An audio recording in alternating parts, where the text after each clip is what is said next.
Assalamualaikum warahmatullahi wabarakatuh. Saya Fauzan Akbar, NPM 2351136.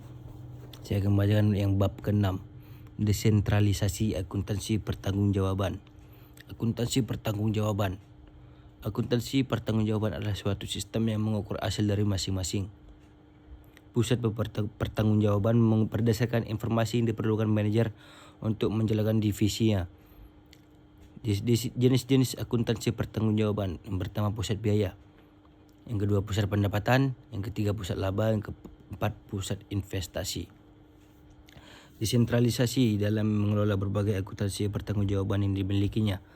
Perusahaan dapat menggunakan salah satu dari strategi berikut ini. Yang pertama, sentralisasi, yaitu pemusatan wewenang pembuatan keputusan pada top manajemen. Desentralisasi yaitu pendelegasian wewenang pada manajer tingkat bawah untuk membuat keputusan dan melaksanakannya di area yang menjadi tanggung jawabnya. Untuk meningkatkan efisiensi secara keseluruhan, banyak perusahaan yang memilih desentralisasi. Alasan diperlukannya desentralisasi: yang pertama, memudahkan dan mempercepat pengambilan keputusan dengan menggunakan informasi lokal. Yang kedua, kualitas keputusan lebih baik karena dibuat oleh orang yang saling mengetahui kondisi operasional. Yang ketiga, manajemen tingkat atas dapat lebih berfokus pada kebijakan dan rencana strategik perusahaan karena keputusan harian dilakukan oleh manajemen tingkat bawah. Keempat, sebagai sarana untuk memotivasi manajer divisi sekaligus ajang latihan untuk mengelola seluruh aspek yang ada dalam area tanggung jawabnya. Yang kelima, meningkatkan kompetisi dan mendekatkan divisi pada kondisi pasar. Mengukur kinerja pusat investasi.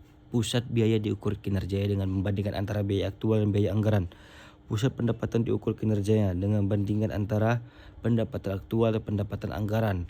Pusat laba diukur kerjanya dengan membandingkan antara laba aktual versus laba anggaran. Lalu bagaimana mengukur kinerja pusat investasi?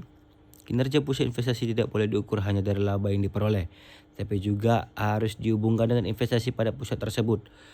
Terdapat dua metode yang digunakan untuk mengukur kinerja pusat investasi, yaitu Return on Investment (ROI) dan Economic Value Added atau EVA.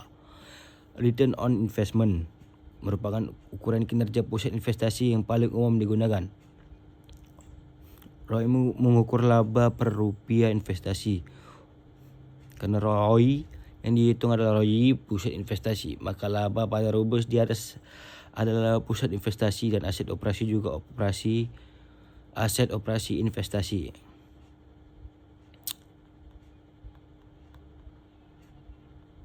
Economy Value Added, sebuah alternatif pengukuran kinerja diajukan untuk mengantisipasi penggunaan ROI yang cenderung menolak investasi menurunkan ROI divisi meskipun sebenarnya menguntungkan perusahaan. Alternatif tersebut adalah EVA atau Economy Value Added. Sekian, terima kasih.